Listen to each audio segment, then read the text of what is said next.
பார்வையற்ற அரசு பணியாளர் நல சங்கத்தின் 11வது பொதுக்குழு மற்றும் பதவியேற்பு விழா பார்வையற்ற அரசு பணியாளர்களின் நலனுக்காக செயல்படும். பார்வையற்ற அரசு பணியாளர் நல சங்கத்தின் பொதுக்குழு மற்றும் பதவியேற்பு விழா சென்னை மாநிலக் கல்லூரியில் 16/8/2025 அன்று நடைபெற்றது. நடைபெற்ற சங்க பொதுக்குழு கூட்டத்தில் ஆண்டறிக்கையும் நிதிநிலை அறிக்கையும் வாசிக்கப்பட்டன. சங்க உறுப்பினர்களுடன் கலந்துரையாடல் நடைபெற்று அவர்களின் பிரச்சினைகளும் குறைகளும் கேட்டறிந்து அதனை நீக்குவதற்கான நடவடிக்கைகள் முன்மொழியப்பட்டன. கூட்டத்தில் கலந்து கொண்ட அனைவருக்கும் தேநீருடன் கூடிய சிற்றுண்டியும் மதிய உணவும் சிறப்பான முறையில் தயார் செய்து வழங்கப்பட்டது. இந்நிகழ்வினை நடத்துவதற்கு உதவிட தன்னார்வலர் திருமதி ஐஸ்வர்யா அவர்களின் தலைமையில் 15க்கும் மேற்பட்ட தன்னார்வலர்கள் கலந்து கொண்டு அப்பார்வை மாற்றுத்திறனாளி அரசு பணியாளர்களுக்கு தேவையான அனைத்து உதவிகளையும் மேற்கொண்டு நிகழ்வை சிறப்பித்தனர். பார்வையற்ற அரசு பணியாளர் நல சங்கத்தின் சார்பில் தன்னார்வலர்கள் அனைவருக்கும் சான்றிதழ் வழங்கி சிறப்பு செய்யப்பட்டது.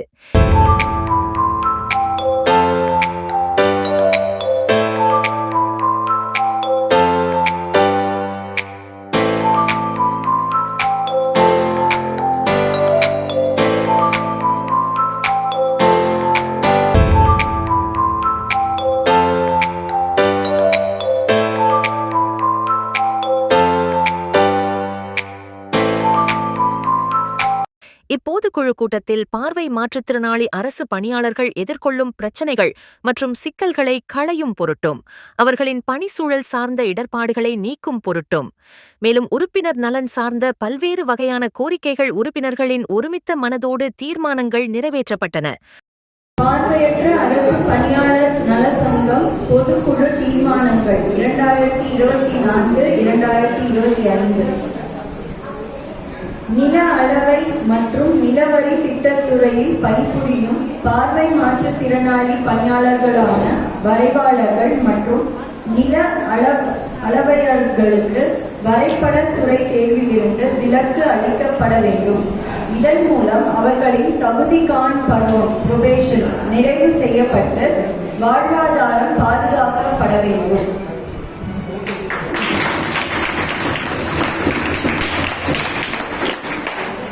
வருவாய்த்துறையில் பணிபுரியும் பார்வை மாற்றுத்திறனாளிகளான இளநிலை மற்றும் முதுநிலை ஆய்வாளர்கள் கிராம நிர்வாக அலுவலர்களுக்கு அரசின் ஓரத்த நாடு பயிற்சி நிறுவனத்தால் நடத்தப்படும் பயிற்சியிலிருந்து விலக்கு அளிக்கப்பட வேண்டும். மேலும் அவர்களின் பதவி உயர்வில் உள்ள சிக்கல்களை களைந்து அவர்களுக்கு உரிய பணி மூப்பு அடிப்படையில் பதவி உயர்வு வழங்கிட வேண்டும்.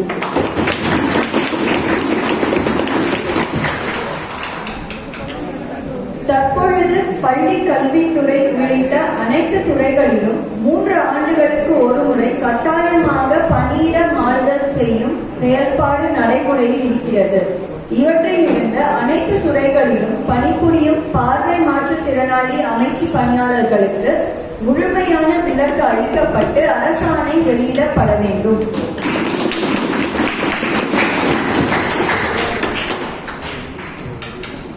தமிழக அரசு ஊழியர்களாக பணிபுரிந்து வரும் மாற்றுத்திறனாளிகளுக்கு பதவி உயர்வில் 4% இடஒதுக்கீடு அளித்து வெளியிடப்பட்ட அரசாணையை அனைத்து துறைகளும் உடனடியாக நடைமுறைப்படுத்த வேண்டும்.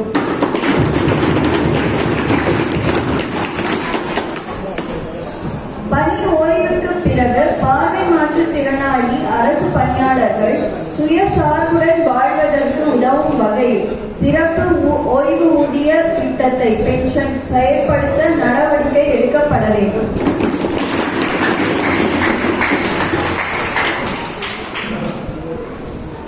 மாற்றுத்திறனாளிகள் நல சட்டம் 2016 இந்த சட்டம் குறித்த விழிப்புணர்வை ஏற்படுத்தும் வகையில் அனைத்து துறை உயர் அதிகாரிகள் மற்றும் துணைநிலை அதிகாரிகளுக்கு சிறப்பு கையேடு வழங்கப்பட வேண்டும்.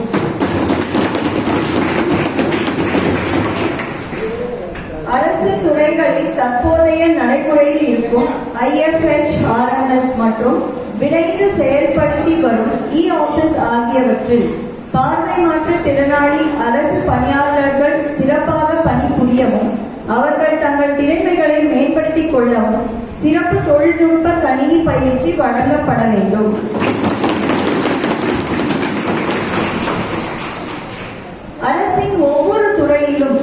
பணிபுரியும் பார்வை மாற்றுத்திறனாளி பணியாளர்கள் சிறப்பான முறையில் பணிபுரிய உதவும் கணினியில் அவர்கள் பயன்படுத்தும் திரை வாசிப்பான NVDA and JAWS மென்பொருளுடன் கூடிய தொழில்நுட்ப சாதனங்கள் வழங்கியும் அவர்கள் திறன்பட பணிபுரிய ஏற்ற பணி சூழல் ஏற்படுத்தி வழங்கிட வேண்டும். மாற்றுப்பணி. அரசு துறைகளில் பணிபுரியும் பார்வை மாற்றுத்திறனாளி பணியாளர்கள் சில அலுவலகங்களில் உதவியாளர்களை வைத்து பணியாற்ற கட்டாயப்படுத்துகிறார்கள். இது அவர்களுக்கு மன உளைச்சலையும் பொருளாதார இழப்பையும் ஏற்படுத்துகிறது. எனவே மாற்றுத்திறனாளிகள் சட்டம் 2016 கீழ்படி அவர்களுக்கு மாற்றுப்பணிகள் ஐடென்டிபிகேஷன் ஒர்க் வழங்கப்பட வேண்டும்.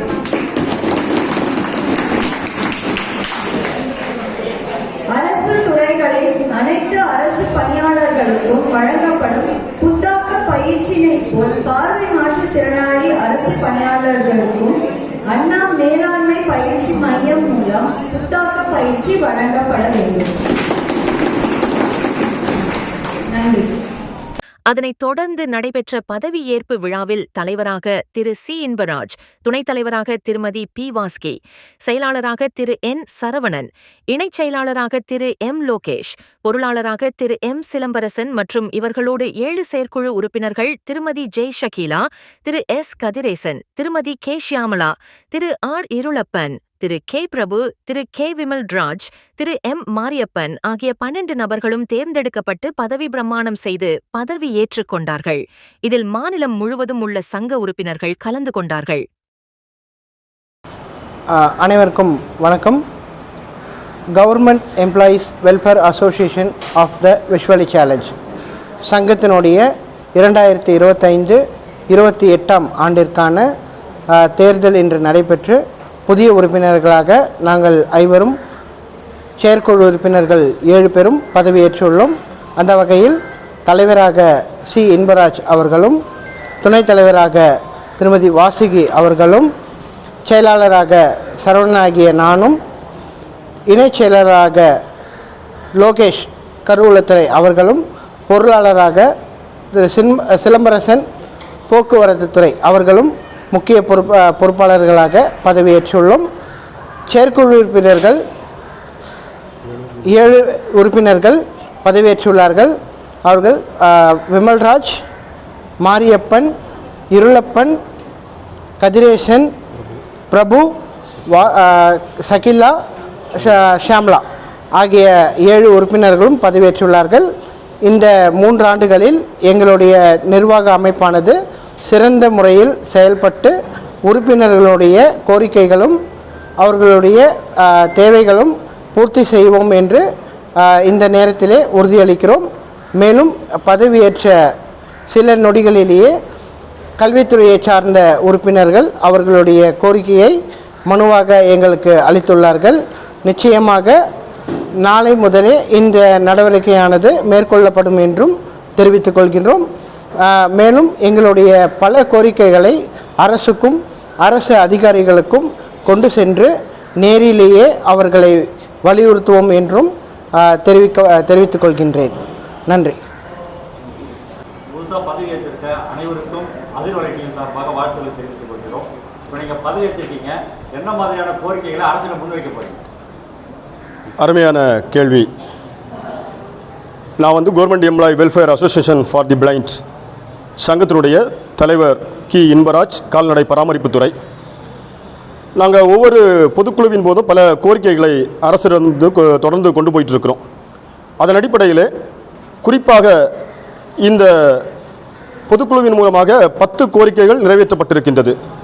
அதில் முதன்மை கோரிக்கை என்னென்னு பார்த்தீங்கன்னா, சமீபத்தில் தமிழக அரசால் பணிபுரியக்கூடிய மாற்றுத்திறனாளிகளுக்கு 4% இடஒதுக்கீடு வழங்கியிருக்கிறாங்க.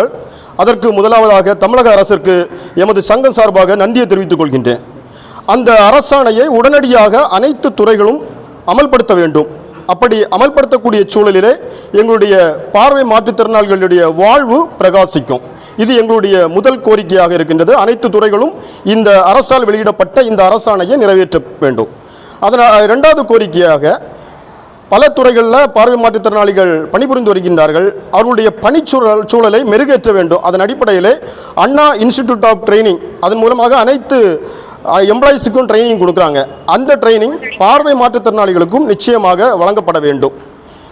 மூன்றாவதாக எங்களுடைய கோரிக்கை என்னென்னு பார்த்தீங்கன்னா, அனைத்து அலுவலகத்திலும் பணிபுரியக்கூடிய பார்வை மாற்றுத்திறனாளிகளுக்கு அவனுடைய பணித்திறனை மேம்படுத்தும் பொருட்டு திரைவாசிப்பான் மூலம் இயங்கக்கூடிய கணினி அவங்களுக்கு வழங்கப்பட வேண்டும். பார்வை மாற்றுத்திறனாளிகளால் என்ன பணி செய்ய முடியும் என்பதை 2016 ஆக்டின் படி 2016 ஆக்டின் படி அவர்களால் செய்யக்கூடிய பணியை ஐடென்டிஃபிகேஷன் செய்து அவர்களுக்கு அந்த பணியை வழங்க வேண்டும். மூன்றாவதாக தமிழக அரசின் ஒரு கொள்கை இருக்கிறது. 3 ஆண்டுகளுக்கு ஒரு முறை கட்டாய பணியிட மாறுதல் என்ற நிகழ்வு இருக்கின்றது. இந்த 3 ஆண்டுகளுக்கு ஒரு முறை கட்டாய பணியிட மாறுதலிலிருந்து குறிப்பாக பார்வை மாற்றுத்திறனாளிகளுக்கு விலக்களித்து அரசாணையாக அது வெளியிட வேண்டும் என்பது எமது சங்கத்தினுடைய கோரிக்கை. தொடர்ந்து பார்வை மாற்றுத்திறனாளிகள் சார்ந்த பல கோரிக்கைகளை அரசுக்கு கொண்டு சென்று வருகின்றோம். பல ஊடகத்துறைகள் எங்களுக்கு சப்போர்ட் பண்ணிட்டு இருக்கீங்க.